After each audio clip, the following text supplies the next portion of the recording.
नमस्कार, विंध्य खबर में आपका स्वागत है। कोतवाली थाना की रात वाली कार्रवाई अब बदनामी बनकर रह गई है। कटरा मोहल्ला के एक मकान में कथित तौर पर जुआरियों पर छापेमारी कर करीब 4 लाख रुपए बरामद करने की बात सामने आई थी, लेकिन मामला वहीं रुका नहीं। थाने पहुंचते पहुंचते जब्त रकम घटकर मात्र 10,400 रुपए दिखा दी गई।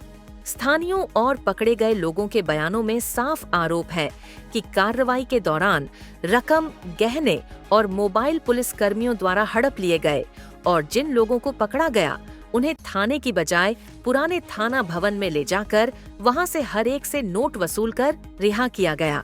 सबसे चौंकाने वाली बात यह है कि यह पूरी कार्रवाई कोतवाली के ही चंद चुने हुए पुलिसकर्मियों एएसआई रामनिवास, आरबीन इन्वेस्पाइन बागरी और एएसआई ललन सिंह नेताम के नेतृत्व में हुई और वरिष्ठ अधिकारियों को इसकी जानकारी तक नहीं दी गई।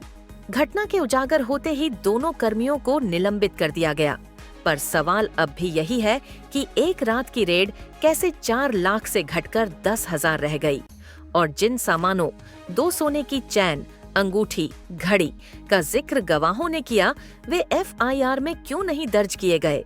आपको यह भी बता दें कि कोतवाली थाने में थाना प्रभारी श्रृंगेश राजपूत अपनी माताजी दुखद निधन के बाद से 10 दिन से अवकाश पर हैं, जिस वजह से अब कोतवाली थाने के घिस्से पिटे पुलिसकर्मी अब अपनी जेब भरने में लगे हुए हैं। मजे की बात यह है कि 4 लाख की रकम से ये अगर 10 से 20,000 रुपए गायब करते तो ठीक रहते, लेकिन इन्होंने पूरा खजाना गायब कर दिया और छोटी सी रकम अधिकारियों को दिखा दी। इतना ही नहीं, जैसे कोई अपराधी और चोर लूट करते हैं वैसे ही पकड़ दढ़े गए जुआरियों से चैन अंगूठी तक ले ली। वहीं इस मामले में जिले के चर्चित न्यूज चैनल का भी नाम सामने आ रहा है, जिसने इस खबर को दबाने के लिए अपनी पत्नी के खाते में 10,000 रुपए फोन पे के माध्यम से डलवाए हैं। ये मामला सिर्फ एक झलक नहीं, बल्कि सिस्टम की कमजोरियों और कुछ ताकतवर थानाधिकारी उपाधिकारियों के दुरुपयोग की सतत प्रवृत्ति को उजागर करता है। जब रवानी में पकड़े गए आरोपियों को पुराने थाने के जर्जर कमरे में रखा जाए और वहां से ही रिहाई शुल्क वसूल किया जाए, तो उसका मतलब है कानून की जगह फैसला थाने के अंदर तय हो रहा था, न कि अदालत और प्रक्रिया के माध्यम से। ऐसे में जनता का भरोसा और किस तरह बना रहेगा?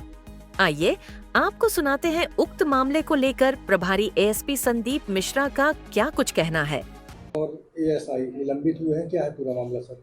देखिए, ये 1 और 2 की दरमियानी रात कोतवाली में एक जुआ रेड हुआ था। उसकी खबर एक स्थानीय समाचार पत्र में आई थी। उस खबर को लेकर हमारे वरिष्ठ अधिकारी आईजी सर ने सख्त निर्देश जारी किए थे, इसमें जांच कर रहे, यदि मिसकंडक्ट पाए जा रहे तो कार्रवाई कराएं। सीएसपी श्री पाठक जी ने जांच करी थी उसकी, जो अपने सीएसपी हैं। उनने प्रथम दृष्टया मिसकंडक्ट ललन सिंह जो उस समय प्रभारी थे और एएसआई बागरी उनका पाया था। उसके आधार पर उन्होंने रिपोर्ट हमको प्रस्तुत की थी, तो उस आधार पर हमने अग्रिम कार्रवाई की है। सर, गुड़ में भी एक कार्रवाई हुई है, गुड़ में भी एक महिला पुलिसकर्मी की ऊपर। गुड़ में एक एसआई रन्नू वर्मा को हम लोग के द्वारा निलंबित अभी किया गया है। एक वीडियो वायरल हुआ था, वो 2 जमीनी विवाद में एक साइकिल एक व्यक्ति ने साइकिल दूसरे घर में रख दी थी, वो साइकिल उठा कर वापस वहाँ रखवा रही थी। उसमें आपस में वाद विवाद हो गया, तो उनके द्वारा अमर्यादित शब्द बोले गए थे। क्योंकि पब्लिक को इस तरह के शब्द नहीं बोलना चाहिए, इस मिसकंडक्ट के कारण उनको हम लोगों ने निलंबित किया है कि अपना शालीन आचरण रखना चाहिए पुलिस वालों को। इसमें आईजी सर के सख्त निर्देश थे कि कार्रवाई करें, हम लोग के द्वारा कार्रवाई की गई।